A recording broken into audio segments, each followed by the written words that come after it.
ये 8 कूलम ऋणावेश में उपस्थित इलेक्ट्रॉनों की संख्या पूछ लिया भाई साहब। पहले टाइमर लगाना मत भूलना, टाइमर लग जाएगा, ठीक है।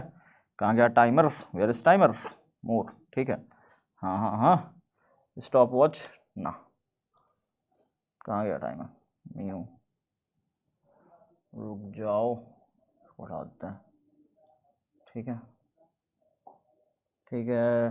टाइमर फ्रीज एंड्रॉयड पिप, ये है शायद, स्टॉप वॉच लगेगा क्या, हाँ ये है, ठीक है। तो हम लोग इसमें स्टार्ट कर रहे हैं टाइमर, देखते हैं कि कितना टाइम पे हम लोग खत्म करेंगे आज की क्लास को, ठीक है ना। चलो तो स्टार्ट कर रहा हूँ, पहला क्वेश्चन से स्टार्ट हो रहा है, ठीक है। ये सेकंड दिखाएगा, ये मिनट को दिखाएगा, ठीक है ना। ये सेकंड है, ये मिनट है, कुल मिला के इतना इस तरीके से दिखेगा। चलो तो फिलहाल हम लोग टाइम चल रहा है, ये 12 सेकंड हो रहे हैं अभी। चलो अब कर रहे हैं फटाफट से, देखते हैं कितनी जल्दी हम लोग कर पाते हैं क्वेश्चन को। 8 कूलम ऋणावेश में उपस्थित इलेक्ट्रॉनों की संख्या है, तो Q बराबर n इंटू ई लगाना क्वेश्चन। Q की जगह रखना 8, n इंटू में E की जगह रखना 1.6 इंटू 10 की पावर -19। 16 से 8 कटा 5 बार में, 10 की घाते -19 नीचे आया, 10 की घाते -19 और ऊपर गया तो 10 की घाते +19 आया, यानी 5 × 10 की घाते +19। ए नंबर हमारा हो जाएगा करेक्ट। गोला भरना है ए नंबर वाला, ठीक है जी। चलो जी नेक्स्ट क्वेश्चन। 5 कूलम के दो बराबर विपरीत 5 सेंटीमीटर की दूरी पर रखे गए हैं, तो 5 × 5 25 × 10 की घाते -2, बी नंबर वाला गोला हम लोग ऐसे भर देंगे। Next question. धातु के आवेशित गोले के पृष्ठ से गोले के केंद्र की ओर जाने पर विद्युत क्षेत्र सर्वत्र शून्य रहता है। हर जगह गोले के भीतर विद्युत क्षेत्र क्या रहता है, शून्य रहता है, हर जगह शून्य रहता है। आवेश के रेखीय घनत्व का मात्रक, रेखीय घनत्व लैम्डा बराबर Q/L होता है। Q/L यानी कि Q/L कूलॉम पर मीटर होता है। Next question. विद्युत क्षेत्र की तीव्रता का विमीय सूत्र, तीव्रता E बराबर फॉर्मूला अगर आप देखोगे तो तीव्रता होती है E बराबर F/Q होता है। F हो गया भैया mLT-2 बल की विमा, और Q की विमा हो गई AT। सॉल्व करोगे तो कितना आ जाएगा, mLT-3 A-1। प्यारे बच्चों कितना हो गया, mLT-3 A-1 हमारा हो गया बी नंबर बिल्कुल करेक्ट ऑप्शन। तो बी नंबर ऑप्शन हो गया हमारा भैया करेक्ट, ठीक है। चलो नेक्स्ट क्वेश्चन। 64 समरूप बूंदे प्रत्येक की धारिता 5 माइक्रोफैरड मिलकर एक बड़ी बूंद बनाती है, बड़ी बूंद की धारिता 20 माइक्रोफैरड, सी नंबर हो जाएगा हमारा करेक्ट बाबू, ठीक है। चलो नेक्स्ट क्वेश्चन। किस अंदाज की धारिता निर्भर नहीं करती, प्लेटों के आवेशों पर निर्भर नहीं करती धारिता, ठीक है। नेक्स्ट क्वेश्चन क्या है, गोली चालक की धारिता 1 माइक्रोफैरड, उसकी त्रिज्या कितनी हो जाएगी, 9 मीटर होगी, 9 मीटर, सी बराबर हो जाएगा हमारा करेक्ट, ठीक है। कैसे निकालोगे क्वेश्चन आपको बता दूं, ठीक है। धारिता सी बराबर होता है R बटे में 9 × 10 की घाते 9 × 10 की घाते 9, ये होती है धारिता का फॉर्मूला। और सी की जगह रखोगे अगर 1 माइक्रोफैरड तो 1 × 10 की घाते -6 रखना पड़ेगा, क्योंकि माइक्रोफैरड है तो 10 की घाते -6 बराबर R बटे में 9 × 10 की घाते 9 हो जाएगा। तो भागे से उधर गया, गुणा हो गया, 9 एकम 9 हो गया, और 9 10 की घाते 9 में से 6 निकल गया, 10 की घाते 3 आया, इतना मीटर लगेगा, यानी कि 9 किलोमीटर आंसर होगा, ना कि 9 मीटर। तो यहाँ पे डाल दीजिएगा 9 किलोमीटर बाबू, ठीक है। चलो नेक्स्ट क्वेश्चन बताओ। किसी धातु का परावर्तनांक होता है इन्फिनिटी, यानी कि अनंत होता है। राइट ऑप्शन क्या हो जाएगा, अनंत, डी हो जाएगा। Next question. निम्नलिखित में धारा घनत्व J = I/A हो जाएगा, I/A, बी नंबर हमारा हो जाएगा करेक्ट, ठीक है। Next question. गतिशीलता के लिए म्यू बराबर VD/E, म्यू बराबर VD/E। Next question.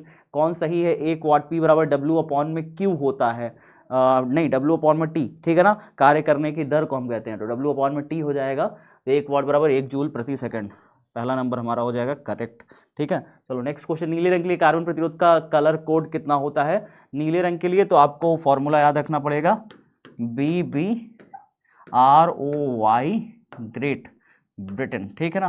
तो ये हो गया 5 और ये हो गया 6, तो ब्लू रंग के लिए होता है 6, कितना होता है 6 होता है, डी नंबर हो जाएगा हमारा करेक्ट ऑप्शन, ठीक है। नेक्स्ट क्वेश्चन बताइए। R और 2R प्रतिरोध श्रेणी क्रम में जोड़े जाते हैं, तो R और 2R का ऊष्मीय अनुपात 1:2, इसका गुणांक 1 है, इसका गुणांक 2 है। अगर श्रेणी क्रम में लिखा हुआ है तो चुपचाप ऊष्मा का अनुपात क्या लिखोगे, 1:2 लिख देना, ठीक है। अगर समांतर क्रम में होता तो 2:1 हो जाता। Next question. जब किसी एमीटर को शंट किया जाता है तो परिपथ का कुल प्रतिरोध घटता है, प्यारे बच्चे, शंट करोगे तो प्रतिरोध, कुल नेट प्रतिरोध घटेगा, ठीक है। Next question. समान दिशा में समान वेग से गतिमान इलेक्ट्रॉन किरणपुंज अपसारी होते हैं, फैलने की कोशिश करते हैं, ठीक है। अगर समान दिशा में ढेर सारे इलेक्ट्रॉन जाएंगे तो सारे इलेक्ट्रॉन एक दूसरे से दूर भागेंगे, यानी अपसरित होंगे, ठीक है। नेक्स्ट क्वेश्चन क्या है। धारावाही वृत्ताकार कुंडली के केंद्र पर चुंबकीय क्षेत्र रहता है, कुंडली के तल के लंबवत रहता है, प्यारे बच्चे, क्या रहता है, कुंडली के तल के लंब दिशा में रहता है। नेक्स्ट क्वेश्चन बताइए, निम्नलिखित में कौन चुंबकीय क्षेत्र की तीव्रता का मात्रक नहीं है? तो न्यूटन प्रति एम्पियर स्क्वायर, डी नंबर नहीं है, बाकी सब है। टेस्ला है, न्यूटन प्रति एम्पियर मीटर है, वेबर पर मीटर स्क्वायर, तीनों है, लेकिन लास्ट वाला नहीं है। चल कुंडली गैल्वेनोमीटर से प्राप्त धारा का मान समानुपाती होता है। धारा का मान विक्षेप के समानुपाती होता है। किसके समानुपाती होता है? विक्षेप के। एक गैल्वेनोमीटर के एमीटर बदलने में जोड़ा जाता है, एक गैल्वेनोमीटर के एमीटर बदलने में जोड़ा जाता है। अगर आप गैल्वेनोमीटर को अमीटर में बदलना चाहते हो तो आपको शंट लगाना पड़ेगा समांतर क्रम में। तो समांतर क्रम में एक निम्न प्रतिरोध लगाना पड़ेगा। समांतर क्रम में क्या लगाना पड़ेगा? एक निम्न प्रतिरोध लगाना पड़ेगा। ठीक है, डन। कमेंट बॉक्स में बिल्कुल सही जवाब दे रहे हो आप सभी। पृथ्वी के चुंबकीय क्षेत्र का मान होता है 10⁻⁻5 टेस्ला, 10⁻5 टेस्ला। ठीक है, नेक्स्ट क्वेश्चन, चुंबकत्व की तीव्रता म्यू बराबर होता है, म्यू बराबर होता है बी अपॉन में एच। एच होगा यार, यहाँ पे बी नहीं होगा, यहाँ पे होगा एच। चुंबकन की तीव्रता एच बराबर क्या होता है? एच बराबर बी नॉट अपॉन में म्यू नॉट। क्या हो जाएगा? बी नॉट अपॉन में म्यू नॉट हो जाएगा। ये हो जाएगा करेक्ट, ए नंबर हमारा करेक्ट हो जाएगा। नेक्स्ट क्वेश्चन, पृथ्वी का चुंबकीय आघूर्ण 8×10⁻22 जूल प्रति टेस्ला, ये डी नंबर हो जाएगा करेक्ट। ठीक है, नेक्स्ट क्वेश्चन क्या है? किसी एम चुंबकीय आघूर्ण वाले चुंबक को एन समांतर टुकड़ों में काटा जाता है तो प्रत्येक टुकड़े का चुंबकीय आघूर्ण m/n, हर एक टुकड़े का चुंबकीय आघूर्ण m/n होगा। नेक्स्ट क्वेश्चन क्या है? ध्रुव प्रबलता m से r दूरी पर चुंबकीय विभव म्यू 0/4 पाई m/r, ए नंबर हमारा बिल्कुल करेक्ट है। ठीक है, नेक्स्ट क्वेश्चन बताइए, निम्नलिखित में कौन शैथिल्य प्रदर्शित करता है? तो लौह चुंबकीय पदार्थ। कौन? लौह चुंबकीय पदार्थ शैथिल्य प्रदर्शित करते हैं। ठीक है, चलिए नेक्स्ट क्वेश्चन क्या है? जब किसी कुंडली में धारा 0.1 सेकंड में 2 एम्पियर से 3 एम्पियर हो जा रही है तो 50 वोल्ट का औसत वोल्टेज उत्पन्न करने के लिए कुंडली का स्वप्रेरकत्व 1.67 हेनरी। मैं आपको कई बार करा चुका हूँ इसे शायद। E बराबर फॉर्मूला होता है -L डेल्टा I अपॉन में डेल्टा T। E की वैल्यू हमें दिया हुआ है 50 वोल्ट, रख देना। L का मान हमें निकालना है, डेल्टा I हो जाएगा 2 - 5, 2 में से 5 घटाओगे तो डेल्टा I आएगा -3 और डेल्टा T हो जाएगा 0.1 सेकेंड। वैल्यू रखोगे तो 1.67 आएगा। नेक्स्ट क्वेश्चन देखिए, यदि ds क्षेत्रफल सदिश पर चुंबकीय क्षेत्र भी लंबवत हो तब ds क्षेत्र पर चुंबकीय फ्लक्स होगा। चुंबकीय फ्लक्स कितना होगा? चुंबकीय फ्लक्स फाई बराबर होता है, लंबवत है तो शून्य हो जाएगा, अगर लंबवत है तो शून्य क्षेत्र सदैव होगा, लंबवत है तो शून्य होगा क्योंकि फाई बराबर BDS cos थीटा हो जाएगा। एक बंद चालक के निकट चुंबकीय क्षेत्र स्थित है, चालक में उत्पन्न धारा उत्पन्न की जा सकती है जब चालक और चुंबक के बीच आपेक्षिक गति हो, डी नंबर। जब चालक और चुंबक के बीच आपेक्षिक गति हो। प्रेरण कुंडली क्या उत्पन्न करता है प्यारे बच्चे? उच्च वोल्टेज उत्पन्न करता है, हाई वोल्टेज उत्पन्न करता है। ठीक है, नेक्स्ट क्वेश्चन क्या है? केवल धारिता युक्त प्रत्यावर्ती धारा परिपथ पे, धारिता केवल युक्त है तो वोल्टेज और धारा के बीच में 90 डिग्री का कालांतर होता है। कितना होता है? 90 डिग्री का कालांतर, बी नंबर हो जाएगा करेक्ट। ठीक है, नेक्स्ट क्वेश्चन दबाइए। एक चौक कुंडली का स्वप्रेरकत्व 5 है, 5 दूनी 10 माइनस का 10 आ जाएगा, माइनस का 10 वोल्ट आ जाएगा। वही फॉर्मूला प्यारे बच्चे, कितना विद्युत वाहक बल उत्पन्न होगा? E बराबर -L डेल्टा I अपॉन में डेल्टा T। अब यहाँ पे L की वैल्यू पता है 5 हेनरी और delta I upon delta T दिया हुआ है 2, तो 5 × 2 माइनस का 5 × 2 कितना हो गया? माइनस का 10। ठीक है, नेक्स्ट क्वेश्चन देखेंगे। एक पूरे चक्र में प्रत्यावर्ती धारा का माध्यमान, पूरे चक्र में प्रत्यावर्ती धारा का माध्यमान जो होता है ना वो शून्य होता है, डी नंबर हमारा हो जाएगा करेक्ट। माध्यमान क्या हो जाएगा? शून्य हो जाएगा। नेक्स्ट क्वेश्चन बताइए, रिपीट है क्या जी? 33 2 बार हो गया, कोई बात नहीं। ठीक है, तो शून्य हो जाएगा। चलो नेक्स्ट क्या? 34, विद्युत लेपन में व्यवहार आने वाली धारा डीसी करंट होती है। विद्युत लेपन में जो व्यवहार होती है धारा वो डीसी करंट होती है, ना कि एसी होती है। ठीक है, प्रतिबाधा का मात्रक ओम होता है। प्रतिबाधा का मात्रक क्या होता है? ओम होता है। लो भाई 35 क्वेश्चन डन हो गया और टाइम है हमारे लगे 8 मिनट। मात्र 8 मिनट में हमारे 35 क्वेश्चन क्या हो गए? डन हो गए, मात्र 8 मिनट में। ठीक है, तो 8 मिनट पॉज, 8 मिनट में हमारे 35 क्वेश्चन पूरे के पूरे डन हो गए। आप भी एग्जाम में इसी स्पीड से कर सकते हो। अगर आपको कंसेप्ट पूरी तरीके से क्लियर है तो आप पूरा 35 क्वेश्चन चुटकी बजा के ऐसे निपटा सकते हो। ठीक है, तो कंसेप्ट एकदम क्लियर होने चाहिए माइंड में और सारा एकदम ज्ञान हथेलियों पे हो करके एकदम धमाका कर दो। ठीक है, चलो जी next next next next next है अब हमारे पास सब्जेक्टिव क्वेश्चन। सब्जेक्टिव क्वेश्चन में हमारा पहला क्वेश्चन क्या है? ठीक है, टाइमर कहाँ चला गया जी? टाइमर तो गायब हो गया को ना, टाइमर वापस आ जा। ठीक है, अब देखते हैं कि हम लोग सब्जेक्टिव कितने टाइम पे करते हैं। स्टार्ट कर रहा हूँ, नेक्स्ट स्टार्ट। ठीक है, चलो जी। तो अब जो है हम करने जा रहे हैं सब्जेक्टिव क्वेश्चन। तो सब्जेक्टिव क्वेश्चन में किसी अनाविष्ट वस्तु पर 10⁻29 इलेक्ट्रॉन दिया जाता है, उस वस्तु पर उत्पन्न आवेश की गणना करें। उत्तर में सबसे पहले डालोगे दिया है, ठीक है। कभी भी कोई भी प्रश्न हो तो सबसे पहले डालोगे न्यूमेरिकल के लिए दिया है। अब यहाँ पे हमें 10⁻19 इलेक्ट्रॉन दिए हैं, तो नंबर ऑफ इलेक्ट्रॉन दिया है, एन की वैल्यू दिया है 10⁻19 इलेक्ट्रॉन, ठीक है ना। तब उस वस्तु पर आवेश, चूंकि वस्तु को इलेक्ट्रॉन दिया जाता है, चूंकि वस्तु को इलेक्ट्रॉन दिया जाता है, या उदासीन वस्तु को, यहाँ पे लिख देना उदासीन वस्तु को, ठीक है, अनाविष्ट वस्तु, अनाविष्ट, एग्जामिनर यही सब चेक करता है आपका ज्ञान। अनाविष्ट वस्तु को इलेक्ट्रॉन दिया जाता है, वस्तु को इलेक्ट्रॉन दिया गया, अतः चूंकि अनाविष्ट वस्तु को इलेक्ट्रॉन दिया गया, अतः वस्तु पर जो आवेश होगा, वस्तु पर जो आवेश होगा प्यारे बच्चे, वो आवेश Q बराबर कितना होगा, Q बराबर माइनस का n इंटू ई। अब माइनस का n की वैल्यू कितना दिया है, n की वैल्यू दिया 10⁻19 और e की वैल्यू कितना दिया 1.6 इंटू 10⁻−19। अब प्लस का 19 माइनस का 19 कट गया, माइनस का 1.6 कूलॉम इतना बचा। This is the right answer. ये हमारा सॉल्यूशन हो गया, ठीक है। चलो नेक्स्ट क्वेश्चन देखते हैं।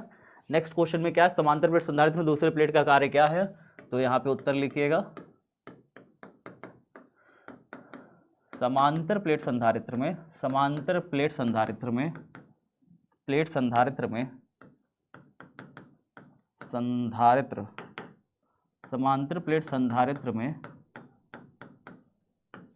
पहली प्लेट संग्राहक प्लेट व दूसरी प्लेट संघनक प्लेट कहलाती है। व दूसरी प्लेट क्या कहलाती है, संघनक कंडेंसिंग प्लेट, संघनक प्लेट कहलाती है।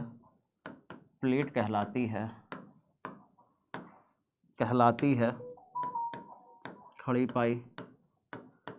दूसरी प्लेट का कार्य, इसमें दूसरी प्लेट का कार्य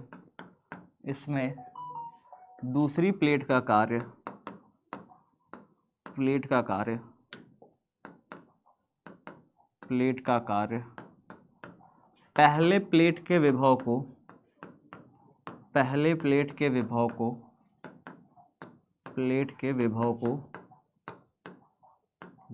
को कम करके, पहले प्लेट के विभव को कम करके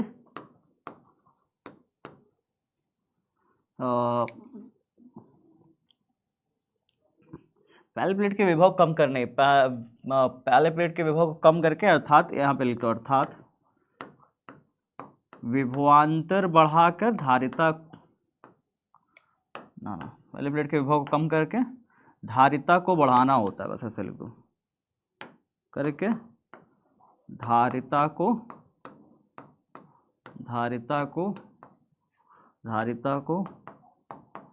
बढ़ाना होता है, ठीक है, धारिता को बढ़ाना होता है, ठीक है ना। बस इतना काम आपको करना है। अर्थात यहाँ पे आप चाहो तो इसको ऐसे दिखा सकते हो कि C बराबर होता है Q अपॉन में V, यदि V कम होगा, या यहाँ पे आगे कर लेना C directly proportional to 1 upon में V, ऐसे भी दिखा सकते हो। अगर V कम होगा तो C का मान बढ़ेगा, ठीक है ना। तो ये क्या करता है, पहले प्लेट के विभव को कम करता है, ठीक है, ताकि क्या हो, हमारी धारिता बढ़ सके, ठीक है ना। चलो नेक्स्ट क्वेश्चन क्या है, एक आवेश निकायकरण साई पद्धति में विभव दिया हुआ है, तो x बराबर 2 सेंटीमीटर पर विद्युत क्षेत्र का मान। तो उत्तर लिखिए, क्या लिखेंगे, यहाँ पर पहले डालिए दिया है, ठीक है, विभव v बराबर 3 प्लस में 2x, ठीक है ना, ये दिया हुआ हो तो x बराबर 2 मीटर पर विद्युत क्षेत्र का मान, तब dv अपॉन में dx बराबर कितना हो जाएगा, 3 प्लस में 2x का क्या कर लेना, अवकलन कर लेना प्यारे बच्चे, dy dx कर लेना, और dy बाई dx कितना हो जाएगा, ये हो जाएगा 3 का अवकलन हो जाएगा 0, 2x का अवकलन हो जाएगा 2, यानी कि 0 + 2 2। अतः विद्युत क्षेत्र की तीव्रता, विद्युत क्षेत्र की तीव्रता कितनी हो जाएगी, कौन बच्चा बताएगा। विद्युत क्षेत्र की तीव्रता E बराबर होगा माइनस का dV बटे dx, यानी कि माइनस का dV बटे dx इज 2, माइनस का 2 वोल्ट पर मीटर, ये हो जाएगा। ठीक है, डन है। नेक्स्ट क्वेश्चन देखते हैं, नेक्स्ट क्वेश्चन देखते हैं। ओमी और अनोमी प्रतिरोध क्या होते हैं, दोनों का एक एक उदाहरण दीजिए। ध्यान से देखिएगा प्यारे बच्चे, अब आप इसमें उदाहरण दे उत्तर देखिए। ओमी और अनोमीय प्रतिरोध क्या होता है और दोनों का एक एक उदाहरण दीजिए। ओमीय और अनओमीय प्रतिरोध, व्हाट इज दिस। तो पहले डालेंगे ओमीय प्रतिरोध, ठीक है, क्या डालेंगे, ओमीय प्रतिरोध, ओमीय प्रतिरोध, ओमीय प्रतिरोध। ओमीय प्रतिरोध क्या होता है, वह प्रतिरोध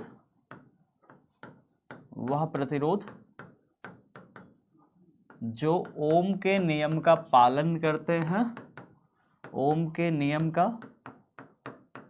का पूर्णतः पालन करते हैं, पूर्णतः पालन करते हैं, ओमीय प्रतिरोध कहलाते हैं, ओमीय प्रतिरोध कहलाते हैं, प्रतिरोध कहलाते हैं खड़ी पाई। इनका VI ग्राफ, इनका जो VI ग्राफ होता है, मतलब वोल्टेज और धारा का जो ग्राफ होता है, सरल रेखा होता है, सरल रेखा होता है, सरल रेखा होता है। ठीक है, आप चाहो तो इसमें ग्राफ भी दिखा सकते हो ऐसे करके कि भाई ये V इधर दिखा दिया, I इधर दिखा दिया, ग्राफ ऐसा सरल रेखा में। ठीक है ना, चलो पुनः डालोगे अनोमीय प्रतिरोध, उदाहरण डाल सकते हो इसमें, उदाहरण चालक धातुएं। ठीक है, चलो अब अनोमीय प्रतिरोध डालो, अनोमीय प्रतिरोध,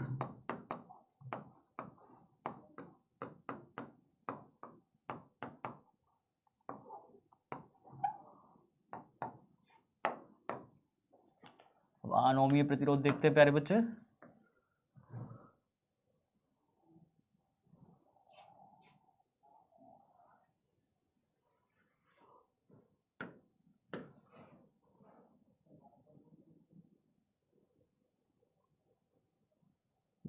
क्या सेट हो जाएगा, सेट हो जाएगा। ठीक है, डन। क्या कह रहा है, वह प्रतिरोध जो ओम के नियम का पालन नहीं करते, ओम के नियम का पालन नहीं करते हैं।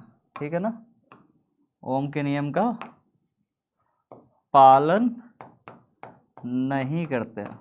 ठीक है, वह प्रतिरोध जो ओम के नियम का पालन नहीं करते हैं अनोमीय प्रतिरोध कहलाते हैं। यहाँ पे लिखेंगे अनोमीय। ठीक है ना, क्या लिखेंगे, अनोमीय प्रतिरोध कहलाते हैं।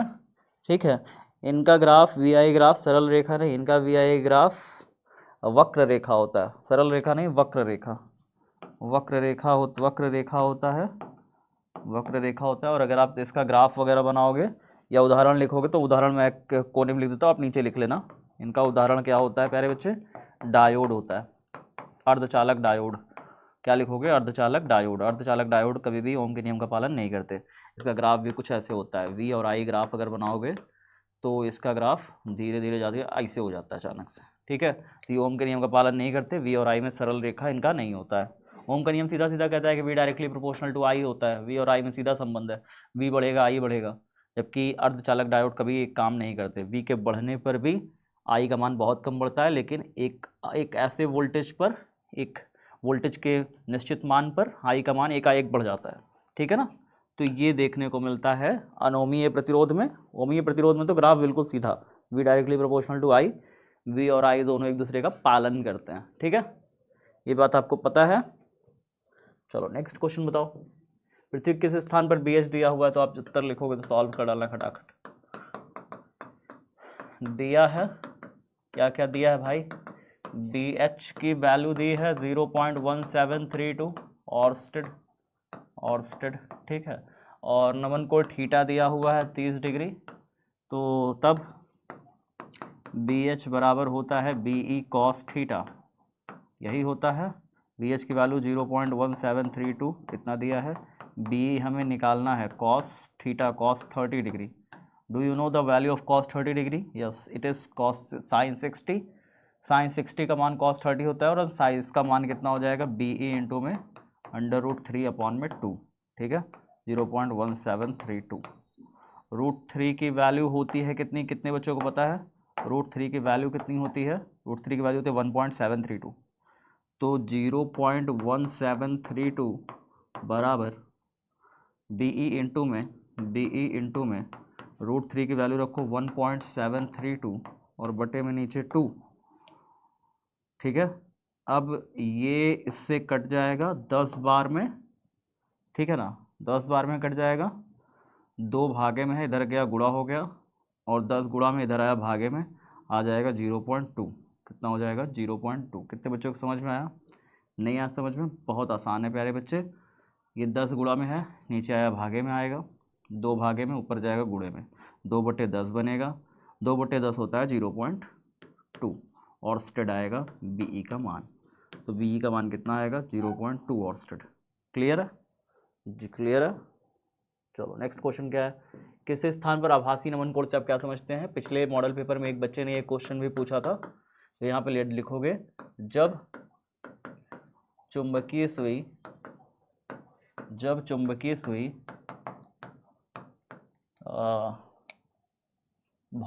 चुंबकीय आमुत्तर के अतिरिक्त किसी अन्य आमुत्तर में स्थित हो।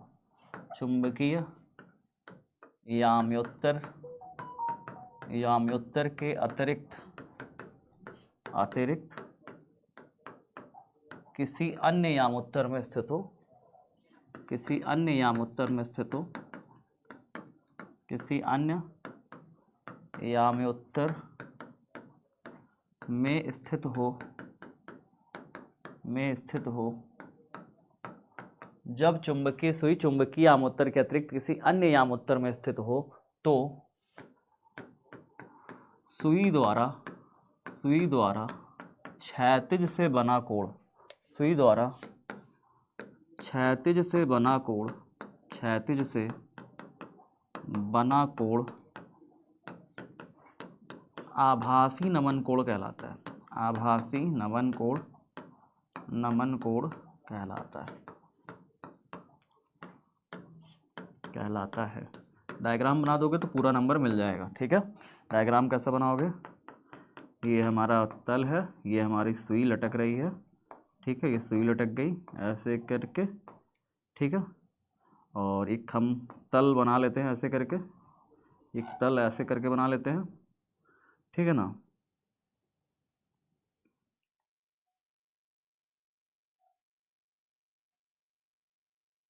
एक ऐसे 2 तल बना लेते हैं, ठीक है। 2 तल यहाँ बनेंगे, एक ऐसे तल बनेगा, एक ऐसे तल, 2 तल ऐसे बनेगा, ठीक है, ऐसे। तो 1 मिनट रुक जाओ, मैं इसको थोड़ा सा और डायग्राम को और ज़्यादा 3 डायमेंशनल टाइप बना सकूँ तो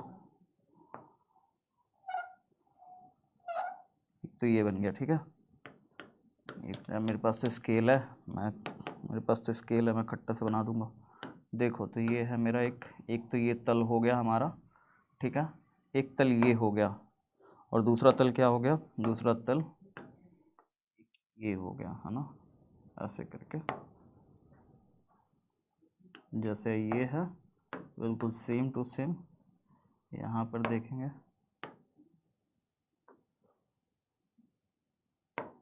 ठीक है, डन है जी। अब यहाँ पे हम क्या करेंगे? चुंबकीय सुई लगाएंगे और चुंबकीय सुई को यहाँ पे ऐसे लटका देंगे।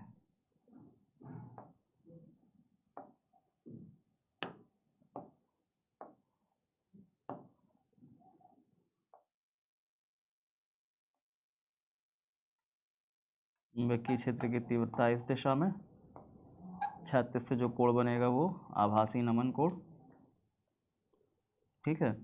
ये चुंबकीय यामोत्तर है, इसको दिखा देना, ये चुंबकीय यामोत्तर है, चुंबकीय यामोत्तर।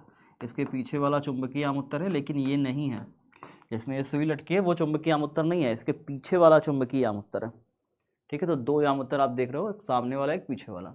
लाल पेन आपको इस्तेमाल नहीं करनी है, मैंने कर दिया है, आप नहीं कर सकते, ठीक है, यू आर बैन। चलो नेक्स्ट क्वेश्चन, चुंबकीय फ्लक्स की विमा और एसआई मात्रक लिखिए। चुंबकीय फ्लक्स की विमा एसआई मात्रक, उत्तर लिखने जा रहे हैं हम लोग। फ्लक्स की विमा एसआई मात्रक, तो चुंबकीय फ्लक्स का मात्रक पहले लिख लेते हैं।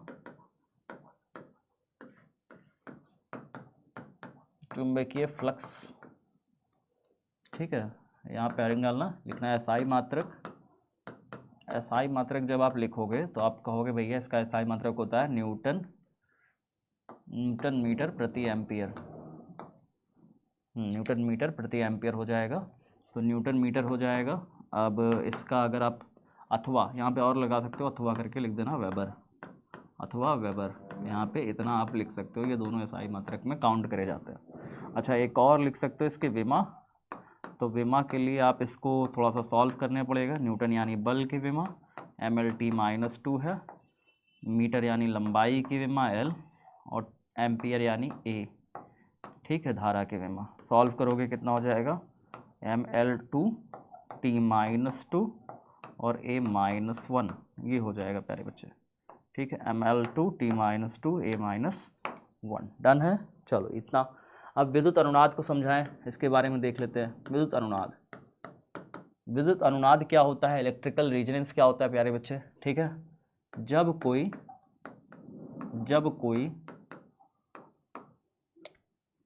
या जब किसी प्रत्यावर्ती धारा परिपथ में, जब किसी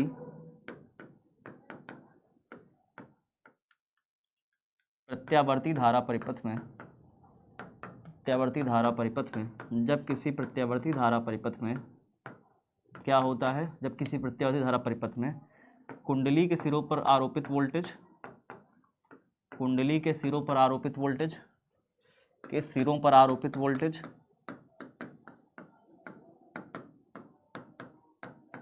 कुंडली के सिरों पर आरोपित वोल्टेज, ठीक है, कॉमा संधारित्र के सिरों पर आरोपित वोल्टेज के बराबर हो जाता है। संधारित्र के सिरों पर वोल्टेज, संधारित्र के सिरों पर, के सिरों पर आरोपित वोल्टेज के बराबर हो जाता है, आरोपित वोल्टेज के बराबर हो जाता है। क्या आप कॉपी में लिख रहे हो, क्या आप कॉपी में लिख रहे हो मेरे साथ साथ, लिखते चलिए मेरे साथ साथ सारे आंसर कॉपी में, ठीक है, क्योंकि ये टेस्ट ना सिर्फ मेरा है, आपका भी टेस्ट हो रहा है, ठीक है, तो आप भी इसे अपना टेस्ट समझ करके करिए, ठीक है। चलिए, संधारित्र के सिरों पर आरोपित वोल्टेज के, आरोपित वोल्टेज के क्या होता है, बराबर होता है,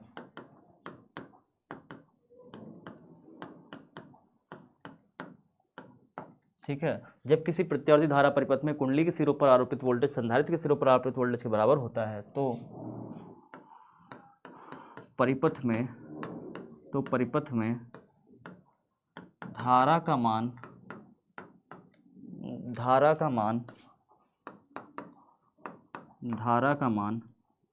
परिपथ में धारा का मान अधिकतम व प्रतिरोध न्यूनतम हो जाता है, प्रतिरोध न्यूनतम हो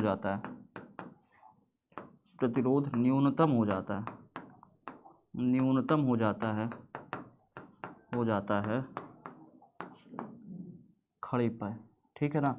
यह विद्युत अनुनाद की स्थिति कहलाती है, विद्युत अनुनाद की स्थिति कहलाती है, विद्युत अनुनाद की स्थिति कहलाती है,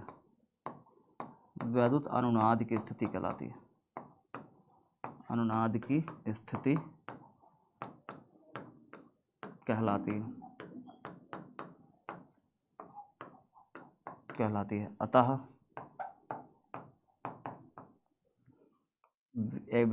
VL XL बराबर XC, ये, अतः यहाँ पे बस इतना काफ़ी, अतः एक बार लगा दिया तो यहाँ बस XL बराबर XC, बस इतना काफ़ी है, ठीक है, ये हो गया हमारा। नेक्स्ट क्वेश्चन क्या है, क्रांतिक कोण को परिभाषित करें और इसकी शर्तों को लिखें, ठीक है। क्या होता है क्रांतिक कोण, बताइए जल्दी से।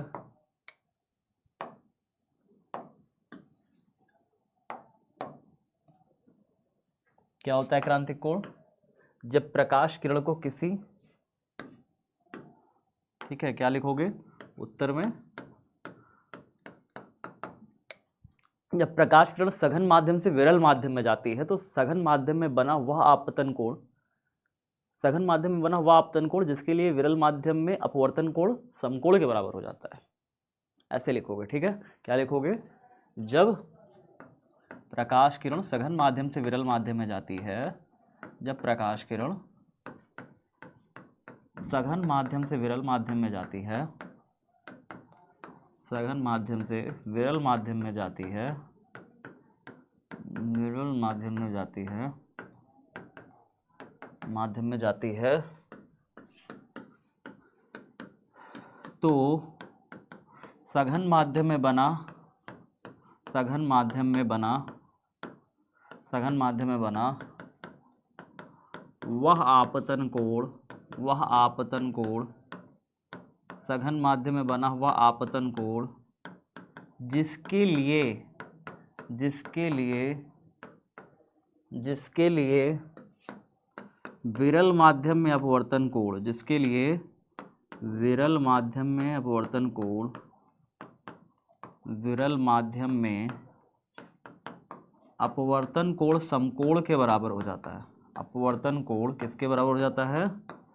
समकोण के बराबर, समकोण के बराबर, समकोण के बराबर हो जाता है, समकोण के बराबर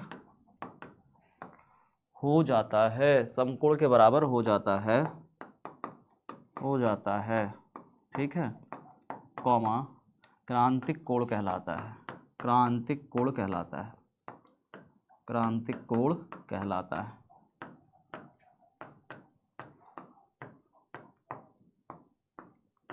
ठीक है, क्रांतिक कोण कहलाता है। अब इसकी शर्तें, शर्तें जब डालोगे, शर्तें हेडिंग डालोगे तो क्या डालोगे? पहली शर्त, प्रकाश किरण सघन माध्यम से विरल माध्यम में जाए, प्रकाश किरण सघन से विरल माध्यम में जाए, सघन से विरल में जाए, विरल में जाए, पहली शर्त तो ये है, ठीक है।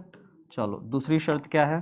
दूसरी शर्त ये है कि आपतन कोण जो बने ना, सॉरी अपवर्तन कोण क्या बने, अपवर्तन कोण क्या बने बताइए? अपवर्तन कोण समकोण हो, अपवर्तन कोण क्या हो? समकोण, यानी कि 90 डिग्री हो, 90 डिग्री हो। ये है दूसरी शर्त। ये है दो शर्तें प्यारे बच्चे जो आपको यहाँ पे सीखनी है। ये है दो शर्तें कि अपवर्तन कोण हमारा समकोण हो, प्रकाश किरण सघन से विरल में जाए, ठीक है। चलिए नेक्स्ट और लास्ट, सूक्ष्मदर्शी की आवर्धन क्षमता किस स्थिति में अधिक होती है? ठीक है ना, बताइए सभी साथी, इसको बताइए क्या लिखा जाए, बताइए बताइए जल्दी से।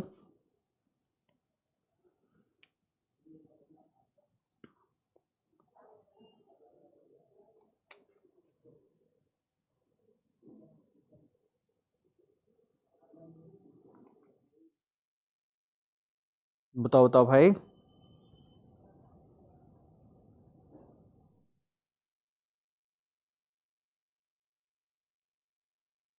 सूक्ष्मदर्शी की आवर्धन क्षमता किस स्थिति में अधिक होती है? 10वां क्वेश्चन है, हमारा लास्ट क्वेश्चन है, ठीक है, आज की क्लास का। देखो आवर्धन क्षमता का पहले तो फॉर्मूला पता होना चाहिए आपको। आवर्धन क्षमता का फॉर्मूला पता है? ठीक है,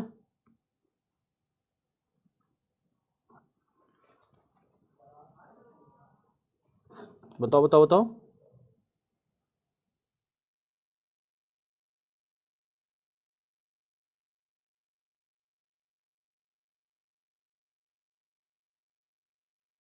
बताओ भाई।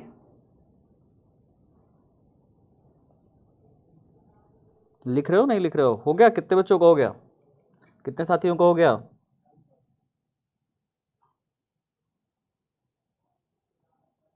फॉर्मूला पता है? फॉर्मूला पता है? m बराबर माइनस का वी अपॉन में यू, 1 प्लस में डी अपॉन में एफ ई। फॉर्मूला सबको पता है?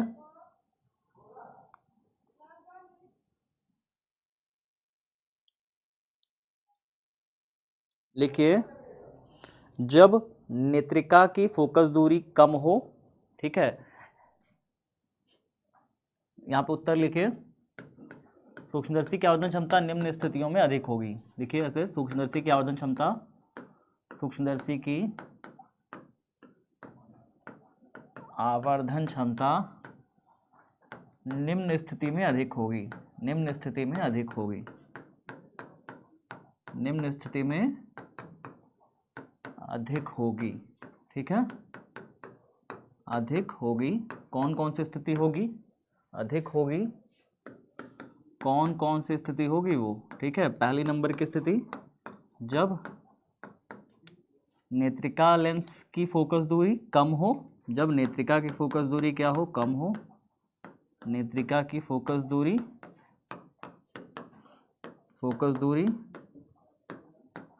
कम हो। खड़ी पाई। जब प्रतिबिंब स्पष्ट दृष्टि की न्यूनतम दूरी पर बने, जब अंतिम प्रतिबिंब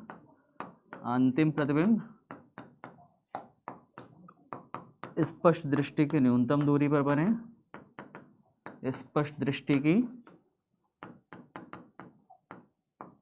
न्यूनतम दूरी जानते हो ना, स्पष्ट दृष्टि की न्यूनतम दूरी कितनी होती है? डी होती है न्यूनतम दूरी, जिसे आप डी कहते हो। डी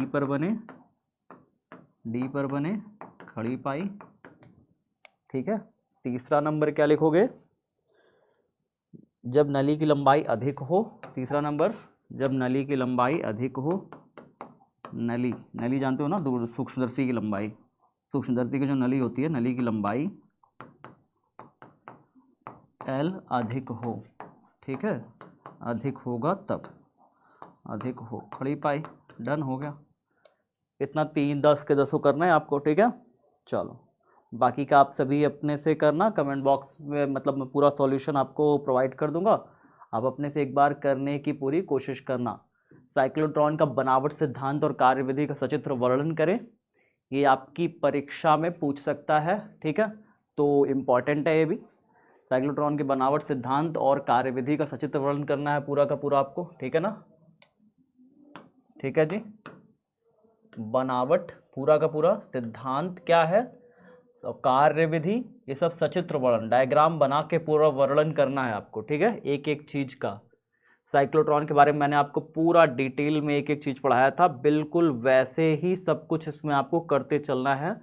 पेज भरेगा, निश्चित ही भरेगा, लेकिन आपको पेज कितना भरेगा वो ध्यान नहीं रखना है, कार्य करते चलना है। ठीक है, चलो इसका सॉल्यूशन पूरा मैं आपको प्रोवाइड करा दिया हूँ ऑलरेडी। LCR प्रत्यावर्ती धारा परिपथ में श्रेणी अनुनाद के लिए शर्त निकालें, अनुनादी आवृत्ति के लिए व्यंजक प्राप्त करें, ये भी मैंने आपको करा ही रखा है। ठीक है, नेक्स्ट क्वेश्चन हमारा क्या है देखते हैं लॉन्ग में। संपर्क में रखे दो लेंसों की समतुल्य फोकस दूरी का व्यंजक प्राप्त करें, तो इसे मैं कर दे रहा हूँ, आप तो ऐसे कर लोगे इसे भी, मुझे ऐसा लगता है। ठीक है, यदि कोई दो लेंस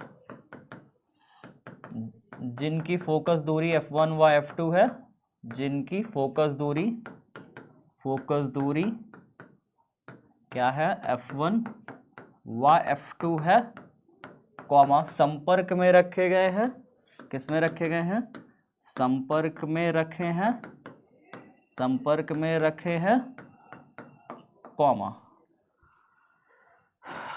माना कोई वस्तु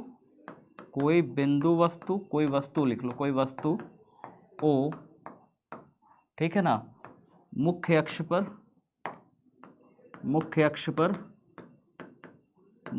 पर पहले लेंस L1 से U दूरी पर रखी है, U दूरी पर स्थित है, खड़ी पाई। तब पहले लेंस हेतु, यहाँ पे फॉर्मूला लगाएंगे, पहले लेंस हेतु आपको डेरिवेशन याद है, 1/f1 is equals to 1/v dash minus में 1 में u, समीकरण 1 बना देते हैं। ठीक है, चलो अब जो है हम क्या करते हैं, यहाँ पे डायग्राम बनाएंगे। डायग्राम में हमारा पहला लेंस हो गया और ये दूसरा लेंस हो गया, दो लेंस हो गए हमारे।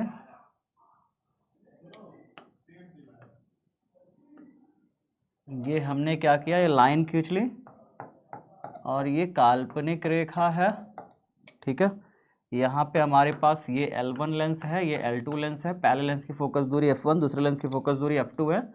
यहाँ पर कोई वस्तु स्थित है, वस्तु ऑब्जेक्ट O स्थित है। अब अगर मैं इसका देखूं तो इसका इससे जो दूरी है वो U है, ठीक है। इसका सेंटर C1 है, इसका सेंटर C2 है, ठीक है। अब यहाँ से कोई प्रकाश किरण चलेगी, यहाँ से कोई प्रकाश किरण चलेगी, पहले लेंस से टकराएगी, और पहले लेंस से टकराने के बाद वो प्रकाश किरण क्या होगी, वो प्रकाश किरण कुछ इस साइड ऐसे जा कर के यहाँ पर रख जाएगी। तो यहाँ पर जो इमेज बनेगी वो I डैश बनेगी, जो कि पहले लेंस से जो दूरी है वो V डैश है, ठीक है। चलो, अब यहाँ से जो प्रकाश किरण चलेगी, यहाँ से जो प्रकाश किरण चलेगी वो दूसरे लेंस से टकराएगी, और दूसरे लेंस से टकरा करके यहाँ पर एक अंतिम इमेज यहाँ पे बनाएगी, अंतिम इमेज बनाएगी। और अंतिम इमेज क्या बनाएगी, I बनाएगी, I पे, और इसकी जो दूरी होगी वो V होगी, ठीक है।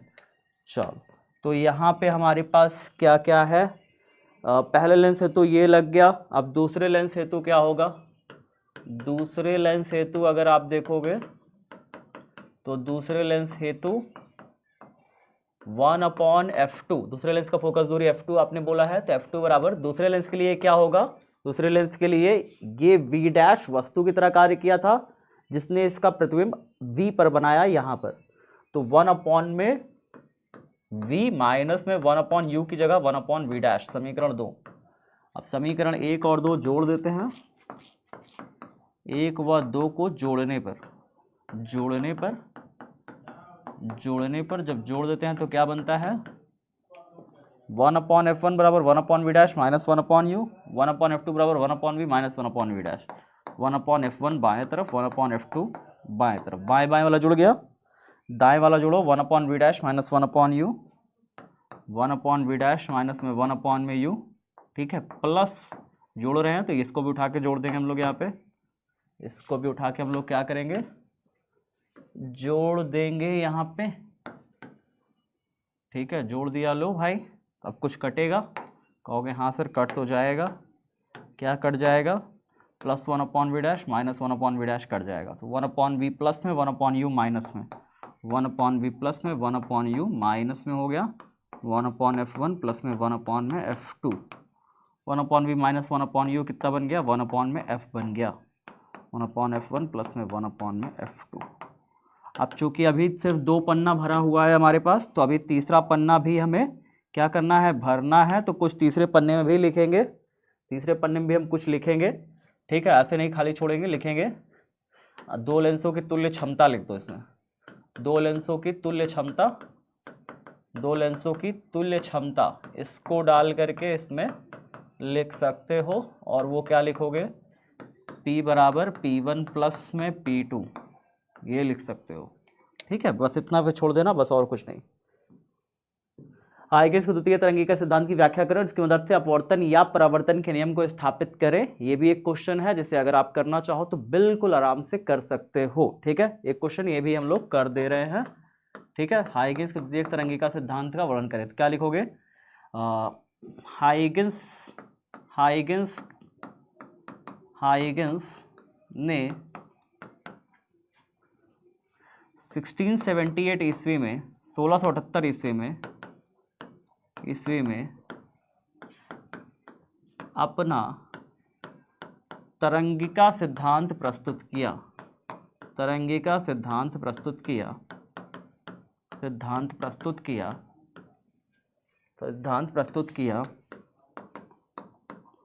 किया, कॉमा, इस सिद्धांत के अनुसार,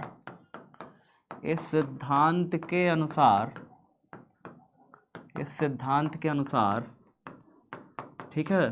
क्या है इस सिद्धांत के अनुसार प्रस्तुत किया, खड़ी पाई यहाँ लगा दो, कॉमा नहीं, यहाँ पे लगाओ खड़ी पाई। इस सिद्धांत के अनुसार, कॉमा, हाइगेंस 1678 ईस्वी में, हाइगेंस हॉलैंड के वैज्ञानिक थे, हॉलैंड एक देश है, वहाँ के वैज्ञानिक थे। इन्होंने 1678 ईस्वी में अपना तरंगिका सिद्धांत प्रस्तुत किया। इस सिद्धांत के अनुसार प्रकाश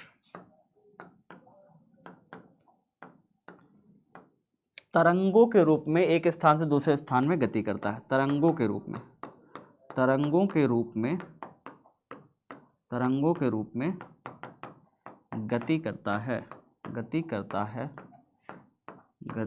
है खड़ी पाई। उस समय ज्ञात तरंगों में उस समय सिर्फ कौन सी तरंग ज्ञात थी? यांत्रिक तरंगे ज्ञात थी। यांत्रिक तरंगे ज्ञात थी जिनको गति करने के लिए माध्यम की आवश्यकता होती थी। जिनको गति करने के लिए माध्यम की आवश्यकता होती थी। माध्यम की आवश्यकता होती थी। बाबू मैं लाइन छोड़ के लिख रहा हूं क्योंकि मेरी लाइंस में गैप कम है तो वो गुचड़ पुचड़ हो जाता है। आप मत लिखना परीक्षा में लाइन छोड़ छोड़ के रहते, ठीक है। जिनको गति करने के लिए माध्यम की आवश्यकता होती थी, ठीक है ना। ज्ञात तरंगे ज्ञात थी जिनको गति करने के लिए माध्यम की आवश्यकता होती थी। अतः हाइगेंस ने सर्वव्यापी माध्यम ईथर की कल्पना करी। हाइगेंस ने एक सर्वव्यापी माध्यम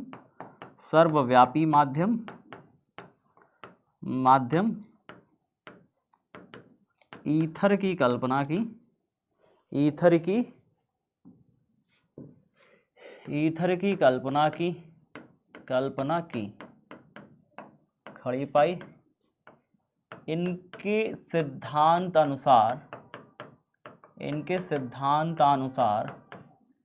सिद्धांतानुसार, ठीक है ना। कॉमा लगा के यहां पे लिखना पहला सिद्धांत क्या था? जब प्रकाश तरंग किसी माध्यम में चलती है, जब प्रकाश तरंग किसी माध्यम में चलती है, जब प्रकाश तरंग किसी माध्यम में चलती है, किसी माध्यम में चलती है तो किसी क्षण माध्यम के सभी बिंदु, माध्यम के सभी कण, ऐसे कह सकते हो, सभी कण समान कला में कंपन करते हैं। किसी क्षण माध्यम के सभी कण समान कला में कंपन करते हैं, कॉमा उससे गुजरने वाला काल्पनिक पृष्ठ को, उससे गुजरने वाले काल्पनिक पृष्ठ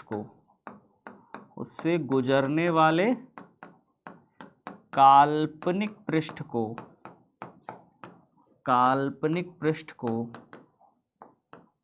क्या कहते हैं? तरंगाग्र कहते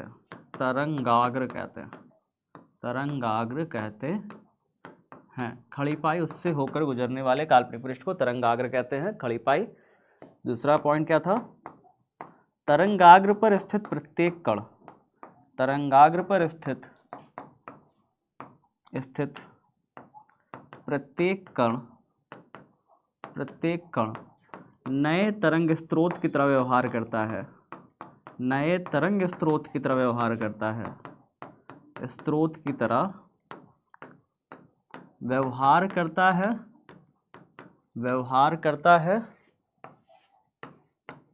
है जिस पर स्थित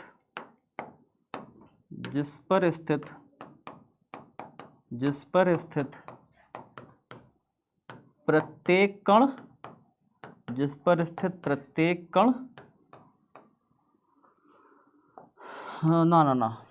तरंगाग्र पर स्थित प्रत्येक कण नए तरंग स्रोत की तरह व्यवहार करता है, जिससे सभी दिशाओं में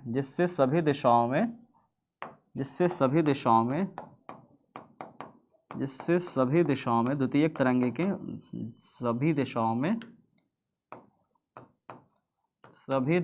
में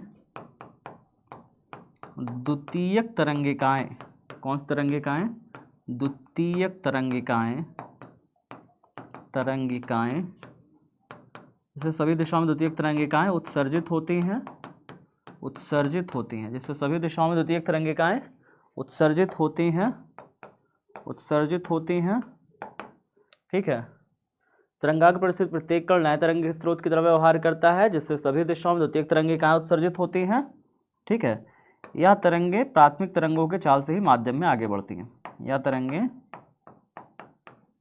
प्राथमिक तरंग के चाल से ही माध्यम में आगे बढ़ती हैं। प्राथमिक तरंग की चाल से ही माध्यम में आगे बढ़ती हैं। माध्यम में आगे बढ़ती हैं। खड़ी पाई। लो भाई, ये डन हो गया हमारा 2 पॉइंट पूरा का पूरा। ठीक है।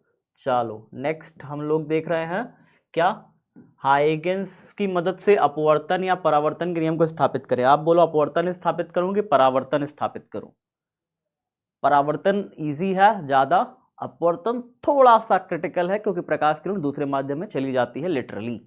ठीक है। तो उसको आप कर सकते हो। इसकी मदद से अपवर्तन के नियम को स्थापित करने जा रहा हूं। ठीक है।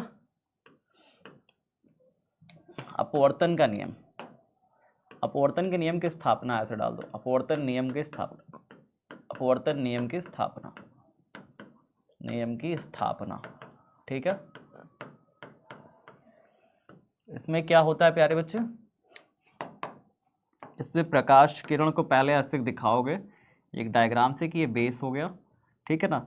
अब यहीं पर तरंगे आएंगी कुछ इस प्रकार से, देखते हैं कैसे। तो यहाँ पे एक ऐसे बना लिया, एक ऐसे बना लिया, 2 हमने ऐसे बना लिए। ठीक है। अब देखना, मैं इसको उठा करके ही ले जाऊंगा। ठीक है। आपको स्केल की सहायता से बनाना पड़ेगा, सारी लाइनें स्केल की सहायता से खींचनी पड़ेंगी।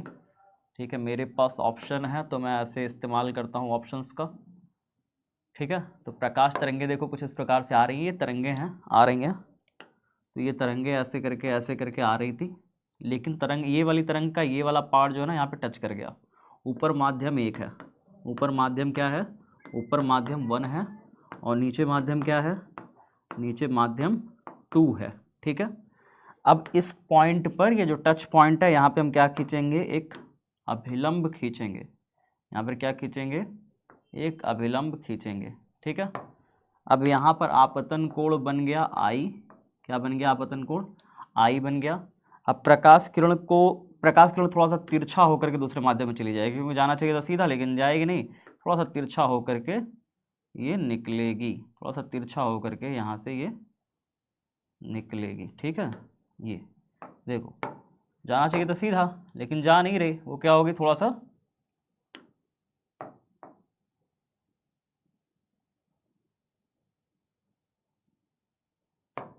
सा तिरछा होकर के ऐसे निकली। तो यहाँ पर R एंगल बनेगा। ये दिख रहा है सबको। ठीक है। कुछ इस प्रकार से सीधा आई थी, लेकिन दूसरे माध्यम में सीधा नहीं जाएगी, अपवर्तन हो गया, कुछ इस प्रकार से चली गई। अब यहाँ वाला माध्यम का कण से तो तरंग निकला, यहाँ वाला माध्यम का कण, क्योंकि यहाँ पर हम एक तरंगाग्र खींचने वाले हैं। यहाँ पर क्या खींचने वाले हैं, एक तरंगाग्र खींचने वाले हैं। तो यहाँ पे हमने खींच लिया एक तरंगाग्र, ऐसे कर लो कि पृष्ठ, काल्पनिक पृष्ठ है, खींच लिया हमने करके ऐसे, एक काल्पनिक पृष्ठ हमने यहाँ पे ऐसे खींचा है। ध्यान से देखिए, ये काल्पनिक पृष्ठ क्या है, एक तरंगाग्र है। तो पहले बता दूँ, ये काल्पनिक पृष्ठ क्या है, एक तरंगाग्र है। यहाँ से क्या निकलेगा, ये निकलेगा, वो निकलेगा, जादू नहीं निकलेगा, यहाँ से निकलेगा,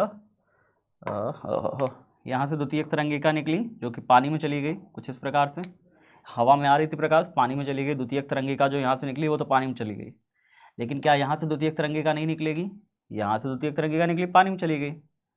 यहाँ से द्वितीयक तरंगिका नहीं निकलेगी, ये निकलेगी तो हवा में ही जाएगी। क्यों, क्योंकि यहाँ पानी कहाँ है, पानी तो यहाँ है, यहाँ पानी तो है नहीं, तो हवा में ही आगे आएगी। तो जैसे सीधे आ रही थी वो सीधा ही आएगी, बिना ब्रेक किए, बिना रास्ता चेंज किए, तो वो बिल्कुल ऐसे सीधा आएगी, बिल्कुल ऐसे क्या आएगी, सीधा आएगी, सीधा आपतित होगी। तो ये बिल्कुल ऐसे सीधा आपतित हुई, यहाँ पे टकराई।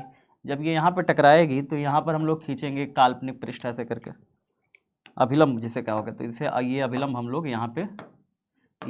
लोग यहाँ पे ड्रॉप कैसे खींच लेंगे। ठीक है। तो यहाँ से निकलने वाली तो पानी में गई तो मुड़ गई, यहाँ से निकलने वाली तो हवा में ही है अभी, यहाँ से निकलने वाली हवा में ही है, तो जैसे ये आई थी सीधा, वैसे ही सीधा आगे बढ़ेगी। ठीक है। अब यहाँ पे 90 डिग्री एंगल बन रहा है, हमने देखा, इसको ए बोलोगे, ठीक है, इसको बी बोल देना, ठीक है ना, ये ए डैश हो गया, ये क्या बन गया, ए डैश बन गया, ये ए डैश बन गया। अब प्रकाश किरण को, यहाँ से प्रकाश किरण निकलेगी, वो भी तो पानी में जाएगी ऐसे करके, हाँ वो भी पानी में जाएगी, तो वो रास्ता चेंज कर देगी ऐसे करके, ऐसे रास्ता बदल देगी कुछ इस प्रकार से, हाँ रास्ता बदल देगी, ठीक है ना। तो यहाँ पर अगर आर बना है तो यहाँ पे भी, यहाँ पे आर बना है तो यहाँ पे भी आर बनेगा, ठीक है। यहाँ आई बना है तो यहाँ पे भी आई बनेगा, दोनों टाइम तो सेम ही बनेगा ना, हाँ जी, ठीक है। अब ये बताओ, ध्यान से सोच के बताना, अगर यहाँ पे आई एंगल बन रहा है तो यहाँ भी आई एंगल ही बनेगा, अगर ये आपतित कोण, आपतन कोण कहलाएगा तो ये आपतित तरंगाग्र कहलाएगा, तो आपतित तरंगाग्र भी बिल्कुल सेम एंगल बनाता है आई, ठीक है।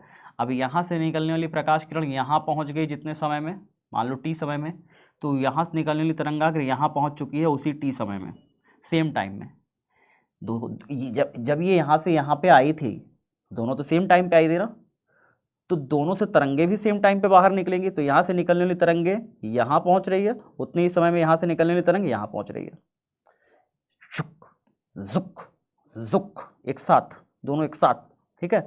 ये यहाँ पहुँच रही है, ये यहाँ पहुँच रही है, ठीक है, ये इस पॉइंट पे पहुँच रही है, ठीक है जी। तो यहाँ पे एक काल्पनिक पृष्ठ खींचना पड़ जाएगा, तब तो हमें बिल्कुल एक काल्पनिक पृष्ठ यहाँ पे खींचना पड़ जाएगा।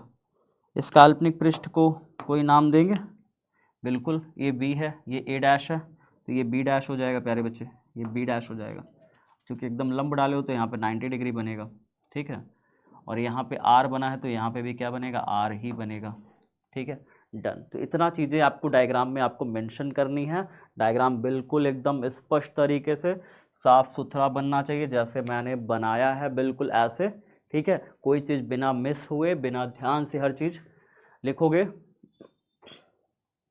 त्रिभुज, यहाँ पे लिखना त्रिभुज A B A dash, A B A dash में, ठीक है, sine I is equals to, कोण के सामने वाली भुजा ये लंब हो गई, जो कि होगा V1T, इसे लिखोगे V1T, ये दूरी यहाँ से यहाँ तक आने में प्रकाश की चाल है V1T, और यहाँ से यहाँ तक प्रकाश की चाल हो गई V2T, ठीक है। लिख लोगे यहाँ पे आप मान लो, लिख लिया, माना पहले माध्यम में प्रकाश की चाल V1, माध्यम 1 में प्रकाश की चाल V1, प्रकाश की चाल V1, प्रकाश की चाल V1, तथा माध्यम 2 में प्रकाश की चाल कितनी मान लो, माध्यम 2 में प्रकाश की चाल V2 है, प्रकाश की चाल कितनी है, V2 है, V2 है, ठीक है, माध्यम 2 में प्रकाश की चाल कितनी है, V2 है। तो साइन आई बराबर कोण के सामने वाली भुजा ये लंब हो गई, जो कि V1T आएगा, और बटे में आधार इसका कितना हो जाएगा, आधार हो जाएगा ए डैश, आधार हो जाएगा, सॉरी कण कण हो जाएगा ए डैश, समीकरण 1 बना देंगे।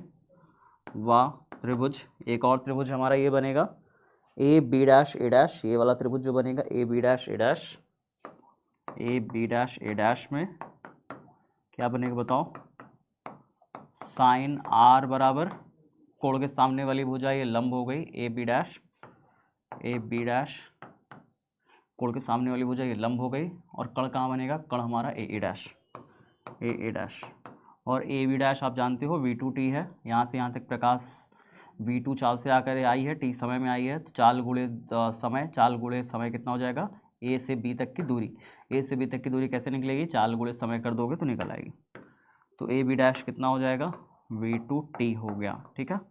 चलो इसे समीकरण नंबर 2 कर देंगे, तब समीकरण 2 या फिर 1 डिवाइडेड बाई 2 ना, समीकरण 1 डिवाइडेड बाई 2, समीकरण 1 और 2 को क्या करने पर, भाग करने पर, जब भाग करोगे तो क्या बनेगा, ऊपर साइन आई है और नीचे साइन आर है, डिवाइड करोगे क्या बनेगा, V1T अपॉन में ए डैश, V1T अपॉन में ए डैश, और नीचे V2T अपॉन में ए डैश, ठीक है, ए डैश से ए डैश कट गया, टी से टी कट गया, साइन आई अपॉन में साइन आर, V1 अपॉन में V2,